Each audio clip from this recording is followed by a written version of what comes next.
Hey guys, welcome back. Today we're going to break down UFC Fight Night, Arnold Allen versus Melky Costa. Computer's not cooperating, so I'm doing this through my phone, so bear with me, but let's break down this fight card. First fight of the night, we got Shauna Bannon, 7-2, taking on Nicole Caliari, 8-4. Simply put, Shauna Bannon sucks. I mean, she can take a beating, and I mean, she's got that face that looks like what are those twin sisters in fucking 90 Day Fiance? I don't know. She's got that plastic surgery face. It looks like a punchable face. She's gonna get punched up here. She's gonna get beat up. Tough girl. She might last the whole fight, but there's not a whole lot she's gonna get going for herself. Give me Nicole Cagliari. Simply put, what do you think? Same here. I think she's got the grappling edge, and I also think she's a better striker. To beat Caliari, you got to outstrike her. Shauna Bannon is not going to outstrike her. And simply put, I think she gets overwhelmed. I don't know if she gets finished, but I think Caliari coasts. Back to my previous comment when I said she's got that 90 Day Fiance face. It's Marcy and Darcy. That's what I was thinking of. If you know who Marcy and Darcy are, that's what she looks like No, to I me. know who Marcy Darcy is from Married with Children. Maybe I got it wrong. I don't fucking know. All right, next fight of the night, we got Daniel Barez, 17-7, taking on Louis Gurule. Gurule came in with a lot of hype, and then he's lost three straight. He can't seem to get a UFC win. He marches forward, and he's generally pretty tough.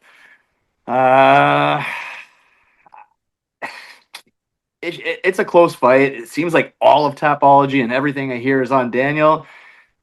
I think it's a close fight, man. I think it's going to be a close decision. Nothing would shock me here. I wouldn't bet it. What do you think?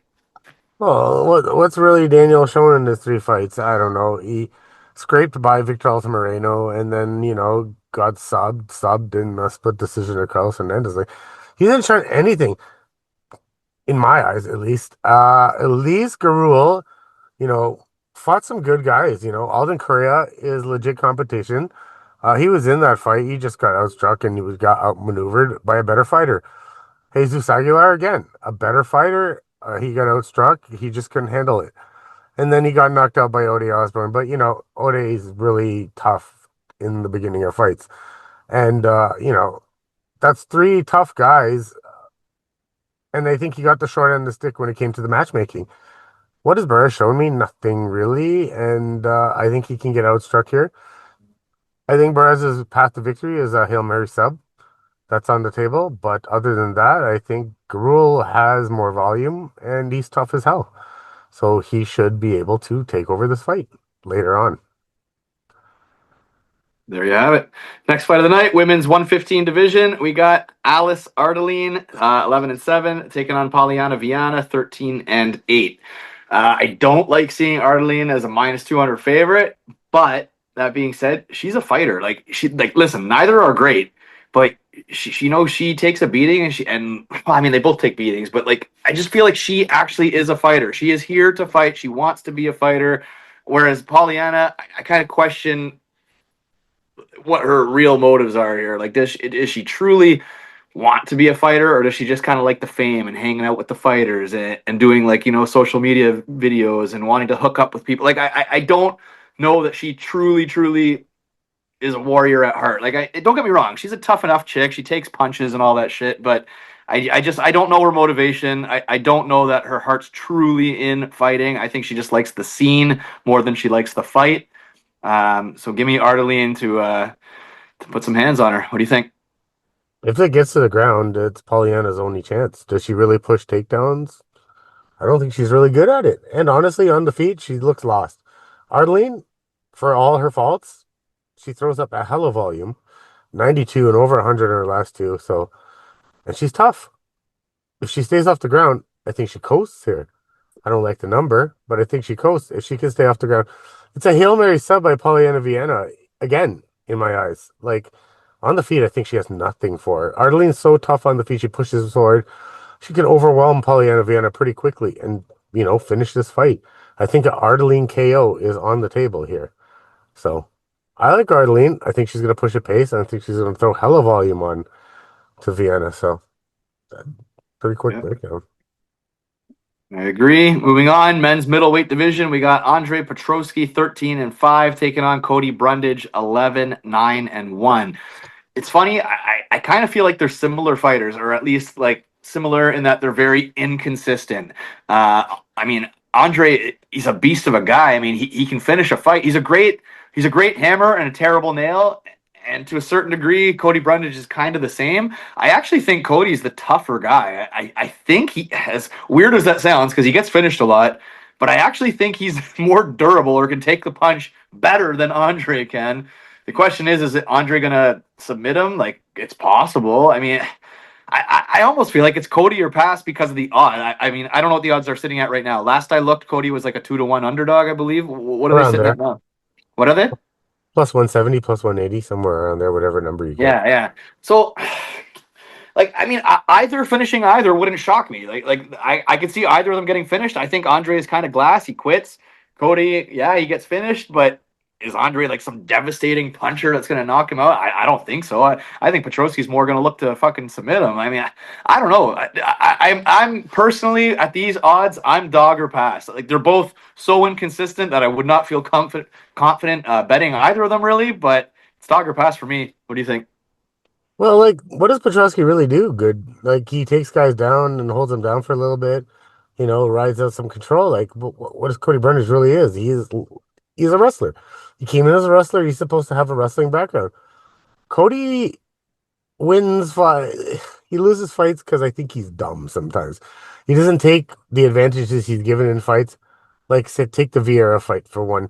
He's got the advantage on the feet, and he goes and tries to take him down, and gets tapped. Like, that's the kind of thing. But here, like, what kind of danger does Petroski really go? I think Cody will probably be the busier guy. I think Cody has the better cardio. Uh, I think the wrestling actually cancels each other out. And like, is Petroski gonna one hit Cody? Is Petroski KO or Cody is the better all around fighter? In the way I look at it, so I think Cody has a very good shot here. I wish the odds were higher, but I think the reason is because he's actually matched up well against Petroski, but Cody is just Cody Brundage, and he'll find a way to lose a fight. But Petroski also finds ways to lose a fight. So, and Oh, he's yeah. also very low volume, and he doesn't really push a hard pace. And if you can't let Cody lead the dance here, I mean, even in the Cam Ralston fight, Cody was in that fight. Ralston was a little bit more well-rounded, obviously, but Cody was in there, and I can say that in a lot of fights. And Cody has come back from stuff. What was that guy that he's come back a few times after getting hit and knocked down. So I can't go on Petroski at these odds. I have to take Cody.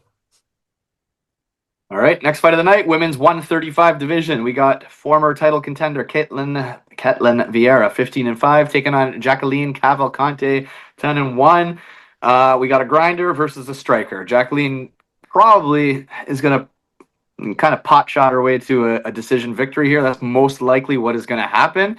But fuck, man, Ketlin Viera, like, she's been around. She's done this forever, and she fucking grinds her way to victories. And like, it's on the table that she could grind her along the fence to a decision, or I don't know if she can get the takedowns. Like, I'm not sure how good Cavalcanti's takedown defense is going to be against a big plotting Ketlin Viera. Because one thing Ketlin is she's fucking plotting. She's a big girl. Like, she's fucking big. So I don't know. It's interesting. You got a grinder versus a striker, I'd say. I don't like Ketlin's style because, like I said, she just kind of kills the clock and grinds away. So there's no way I'm going to root for that.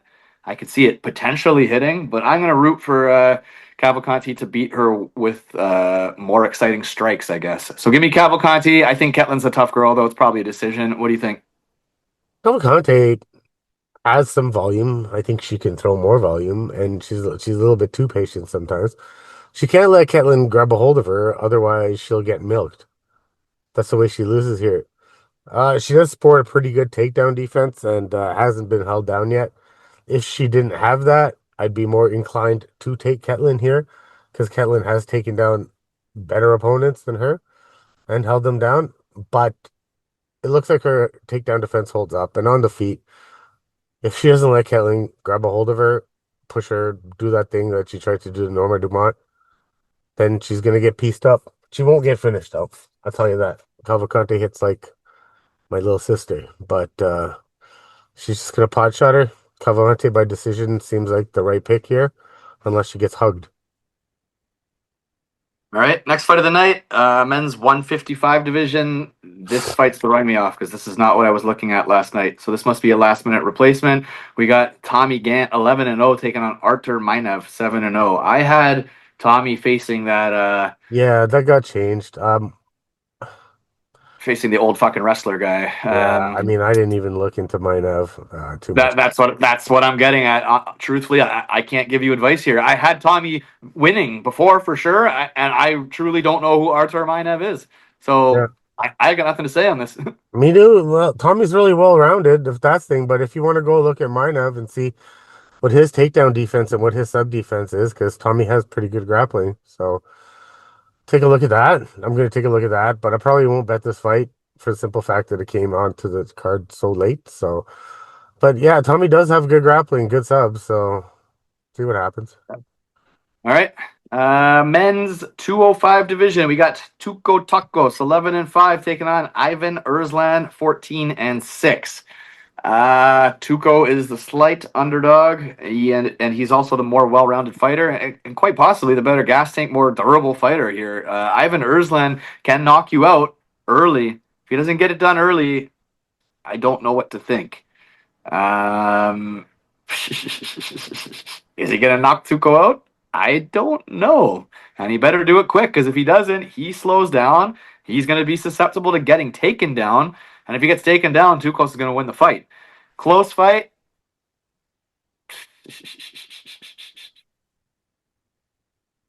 I'm not sure here. What do you think? So Tuco, what's his strength? Is the ground game, the subs, all that kind of stuff. Like Junior Taffa fight, he was getting worked on the feet, and what did he do? He showed toughness, took him down. Erslan's been taken down multiple times in all three fights. He's been subbed, I think, by Jimmy Crute the last time I think it was. Believe it was a sub. And yeah, it was a sub, and he's been controlled on the ground. I can't say how you don't take one guy's strength against one guy's weakness in this fight at plus money. I think this is another winnable fight for Toko Tukos. If he can show that same durability he showed against Junior Tafa, he should win this fight. So I think I'm on to Tokos based on styles. I think that's what's going to work here. Both guys are not. I don't think both guys are UFC worthy in my mind. But if you're going to take styles, make fights, Toko shows durability and the better grappling edge. So I like that here. I like it a lot, actually. I'm just not so sure. I hate Jimmy Crute, but I don't think Tuco has Crute level submission game. I don't think. Yeah, but like even Erslan's no, and I hate Junior Taffa, but I don't think Erslan's as good as Junior Taffa is. Like, I just don't. So I hear you. I hear you. I hear you. All right, next fight of the night, welterweight division. We got Nikolai Veretennikov, 14-7, taking on Khaos Williams, 15-5. Holy fuck! I don't know the last time we saw Khaos Williams, to be honest. It feels like we haven't seen him for a long time, and I don't know what the hell I'm getting out of him at this point. I mean, at one point, he's a fucking beast. He's built like a brick shit house, and he hits hard as fuck, and he can sleep you. But he's fucking low volume, man. I put all the volume on the Nikolai side, and we haven't seen Khaos in so damn long that I don't know what the hell to expect from him. So, aside from Khaos one punching him, I think he loses on volume alone. I'm going to take Veretennikov just based off Williams' inactivity, unless I'm just having a brain fart here. I don't remember seeing him recently, and I don't like his volume in general. So when you're relying on strictly one punch, and it's been a while since you've done that, I got to lean with the more active volume in Nikolai Veretennikov. What do you think? Veretennikov's weakness is being taken down and being held on the ground. Even in that Punahele Soriano fight, Soriano won because he held him down for 2 rounds. But what does Veretennikov have? Durability. And it's not like Khaos Williams is going to overwhelm this guy. He's going to have to do what you said. He's going to have to one punch him with that Khaos Williams hand of stone. And, Veretennikov has shown durability. The only time he's been knocked out is because he got taken down and beaten the shit out by Austin Vanderford. But Khaos Williams is not going to take him down and ground and pound him. Is he going to overwhelm on the feet? I've never seen Khaos overwhelm someone on the feet. If anything, Khaos Williams showed a chink in the armor in his last fight, I believe, with the Bonfim. He showed a little chink in the armor, and then his takedown defense was very good. And then Bonfim, Veretennikov does have some grappling here. If he stays safe, Veretennikov, I think he is the more well-rounded guy here. He's shown the durability, so I'm gonna say he doesn't get one punch because he has been wobbled by several guys. I'm pretty sure Punahele wobbled him and almost had him out, and he still didn't go out. So I can't bet on the guy that hasn't fought in forever, and he doesn't bring anything to the table, right? Like if he had volume, I'd say yeah, he could outstrike Veretennikov in a kickboxing match. But he doesn't bring the volume. He brings the power. But again, now you're talking about a guy that has durability and is more well rounded. So take a pick. I'm going to pick Veretennikov. I think he's a more well rounded guy here.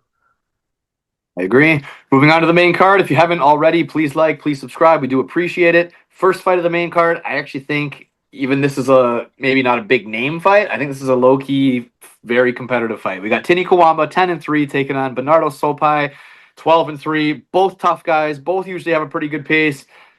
I think they're both fairly well rounded. Like this is a pretty good fight. Unfortunately, I think Bernardo is just a little bit better everywhere. So give me Bernardo to win. I think it's a decision. What do you think? Timmy has to mix in grappling to win, but Bernardo is a competent grappler and a competent wrestler. So I think this plays out on the feet. I think Sopaj is a slightly better striker here with slightly better volume. Both are pretty technical. I think Sopaj is a little bit bigger than Timmy and will work in his favor. And yeah, so aside from a third round flying knee in the corner in a fight where Sopaj was winning anyway, he has shown that he has a well-rounded game and can use the grappling himself. I think Timmy's a little small for this division, but it's a close fight. I think this goes to decision. I think Sopaj will eke it out. All right, next fight of the night. Again, this is catching me off guard. This is not the fight that I was Yeah, this got changed yesterday too. expecting. So we've got a last-minute replacement again, and we got a catch weight of 215 pounds. We got Modestas Bukauskas, striker, 19-7, taking on Christian Edwards, 8-4 on very short notice. This is gonna be a tough ask for Christian Edwards. Give me Modestas Bukauskas by having a full training camp and really coming into his own. He's 4-1 in the last five. I mean, a while ago we kind of all hated on him. We thought not the most durable, not the most volume, but he started to find some power. He's starting to finish some fights, and he's starting to just look better all around. So that's going to be enough for me to pick him. I was actually really looking forward to the other matchup, though. I think it was him and Bellato or something like that, and that was a pretty interesting fight, and that both could probably knock each other out. That would have been a good scrap. Either way, give me Modestas here. What do you think? Well, Christian Edwards, I think, was what John Jones's ex trading partner or something, some craziness like that. Or was it Leon Edwards' younger brother as well, or something? So, I believe so. I don't know.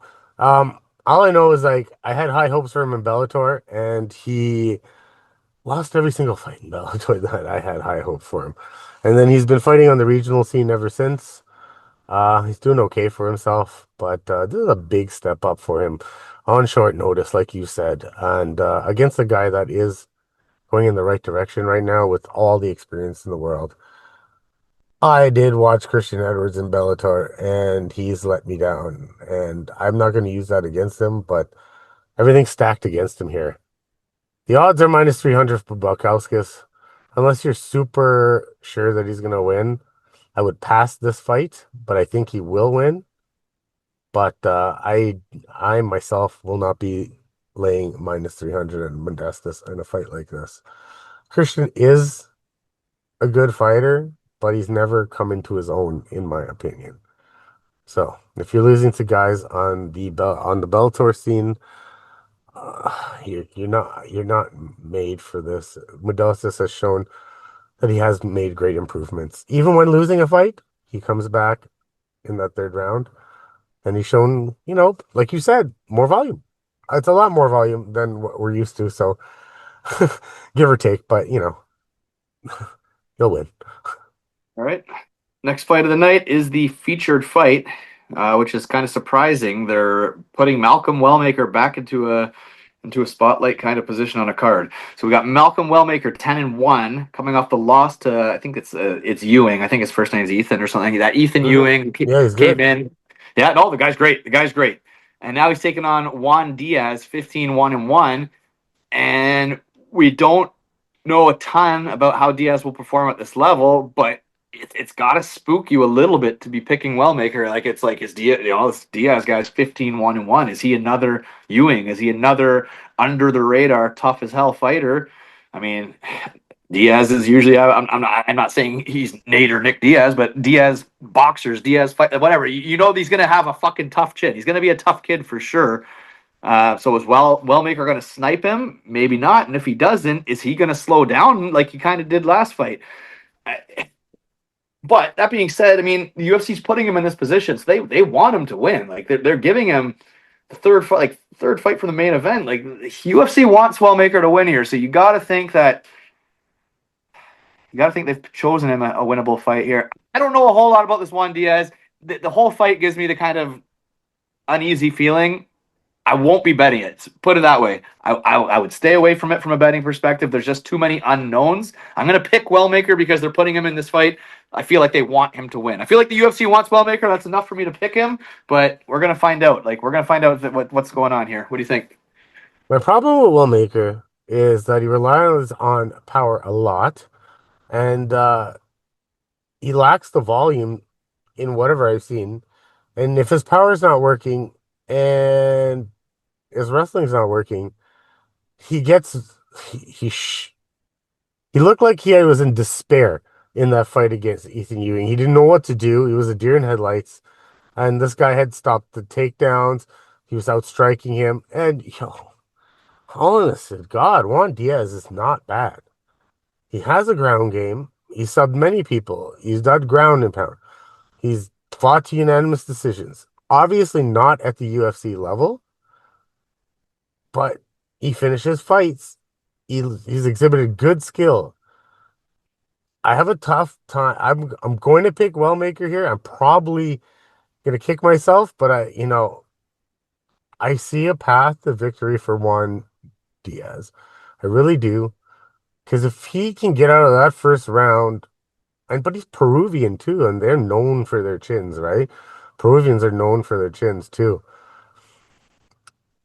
I'm picking Wellmaker because I haven't seen Diaz at this level, but like Wellmaker might just be this guy where he brings it the prospects just come in and beat him because this guy Diaz is actually very good. And honestly, at plus 230, Tempting. very tempting. Very tempting. I'm picking Wellmaker based on experience. But damn, if he doesn't get that going, it's gonna be a long night for him. All right, moving on to the co-main event. I think this is the funnest fight of the night. We've got the Korean Superboy Do Ho Choi, 16-4-1, taking on Daniel Santos, 13-2. These are two come straight at you fighters. This is a fan-friendly fight.